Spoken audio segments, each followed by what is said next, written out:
di voi vuole darci un feedback, a me fa piacere. Al mio corso eravamo in 38 persone, io sono stata l'unica su 38 che non ha avuto il coraggio di proferire il verbo. E è bello tenere ora i corsi di public speaking, perché faccio capire alle persone che migliorare si può. Allora, sono contento perché Nicoletta ha mantenuto la sua promessa di fare un corso fuori dagli schemi.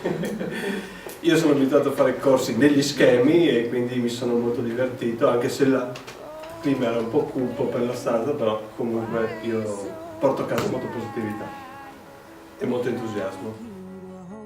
Allora, dato la mia esperienza si basa principalmente su tutte le cose che ha detto in quest'ultima mezz'ora questa fantastica insegnante non tradizionale, appunto per questo bisogna avere un occhio di riguardo perché sono cose fuori dal comune che ci daranno risultati fuori dal comune.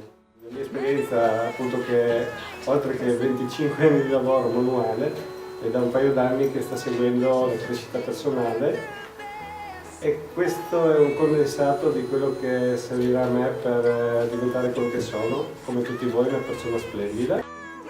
Dopo che ho imparato le mappe mi si è risvegliato proprio un grande entusiasmo della possibilità di poter avere tutta la conoscenza che ho avuto in questi anni, quindi di crearmi il libro della mia super conoscenza in cui tutte le cose che ho studiato farle in mappe e averle fruibili perché ho studiato tante cose e alcune per usarle devo andare lì a rispolverarle, invece con le mappe queste tecniche le potrò avere sempre lì.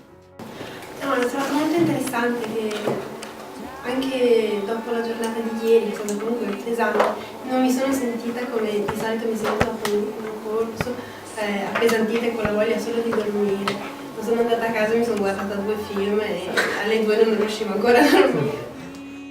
Per vita mia che sono attenta per tutti 2 giorni, mai un momento di disattenzione.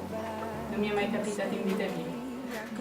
Mi sono trovato bene, è stato molto interessante, anche con i colleghi, diciamo, anche con voi mi sono trovato molto bene. L'ho trovato interessante, ho avuto qualche risultato. Ci devo lavorare ancora sopra. Noi ci siamo sempre su quello. Mi ha fatto piacere esserci. Grazie a te che sei partita dalla Germania, grazie.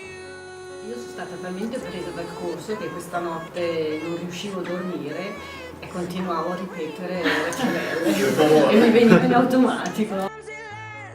Questo ragazzo triste e questo mi fa già tanto male e poi la mamma mi ha spiegato che lui è dislessico e che ha grandi problemi a scuola.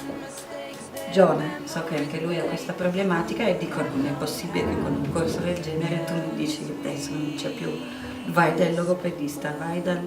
cioè non ci credo e la prova c'è. Cosa ti ha detto di Aris? Aveva 9 anni, adesso è andato via.